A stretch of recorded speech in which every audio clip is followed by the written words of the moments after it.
बाल आपके बंधे रहेंगे तो आपकी कुंडली में बैठा हुआ सूर्य आपको सपोर्ट करेगा। बाल आपके बंधे रहेंगे तो आपकी कुंडली में बैठा हुआ शनि आपको सपोर्ट करेगा। बाल आपके बंधे रहेंगे तो आपकी कुंडली में बैठा हुआ मंगल आपको सपोर्ट करेगा। जब ये तीन सबसे बड़े ग्रह आपको सपोर्ट करेंगे तो आपका रिश्ता किसी भी हालत में आपके हाथ से जाएगा ही नहीं। यही तीन ग्रह होते हैं जो सबसे बड़ा कॉज होते हैं आपके रिलेशनशिप के खत्म होने का। ठीक है, देखो वही बात, देखो सबसे पहली बात, बाल बांधना, बाल खोलना, बाल कटवाना, गंजा हो जाना, ये इंसान की पर्सनल चॉइसेस है। आपको अगर बाल खोलने से तकलीफ है, बाल बांध लो। बाल बांधने से तकलीफ है, बाल खोल लो। लंबे बाल नहीं पसंद, बाल काट लो। छोटे बाल नहीं पसंद, बाल बढ़ा लो। और गंजा ही होना तो गंजे भी हो जाओ। लेकिन मैडम कह रही है कि आपने बाल बांधे तो अच्छा होगा, बाल खोले तो बुरा होगा, संबंध खराब हो जाएंगे आपके पति के साथ। अब यार मुझे पसंद है मेरी वाइफ के वो बाल खोल के रखे, सही बात, वो बाल बांधेगी तो मेरे संबंध खराब हो जाएंगे।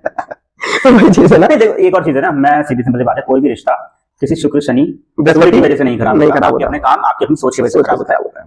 ठीक है, तो ये तो बिल्कुल ही मतलब ऐसी चीज है, अगर आप इस चीज को मानते हो, ठीक है, तो यानी कि आप बहुत बड़े अंधविश्वासी है। जाहिल बना, अगेन जाहिल बना, कुछ नहीं पढ़ा किसी ने। अभी समझो ये कह रहे हैं कि आपका रिश्ता, देखो रामायण जगह पढ़ते हैं तो उसमें पहली बात तो इनसे के बारे में लिखा ही नहीं है, लेकिन हाँ उसमें जब माता का मतलब सीता जी का मेंशन होता है तो लंबे बालों का जिक्र होता है कि इतने लंबे बाल उनके, ऐसा वैसा, ये सारी चीजें होती हैं। लंबे बाल है इसका मतलब खुले होंगे, है ना। जितने भी हम माताओं के वो देखते हैं, स्केचेस देखते हैं, फोटोज देखते हैं, बाल लंबे होते हैं ना। काली माता के बाल लंबे खुले होते हैं। महाभारत में द्रौपदी ने भी तो संकल्प लिया था कि मैं बाल नहीं बांधूंगी जब तक, क्या कहते हैं। हाँ, तो देखो वही वाली चीज है। तो इन चीजों को थोड़ा समझना चाहिए कि आप ये देखो, ये भी औरत है ना, ये बोलने वाली भी देखो औरत ही है, लेकिन एक चीज और है, बांधना लड़कियों को। अगेन वही बात आ रही है यार कि औरतों को बांधने का कोई तो उपाय ढूंढो भाई, कुछ तो ऐसा कर दो कि बंधी रह जाए।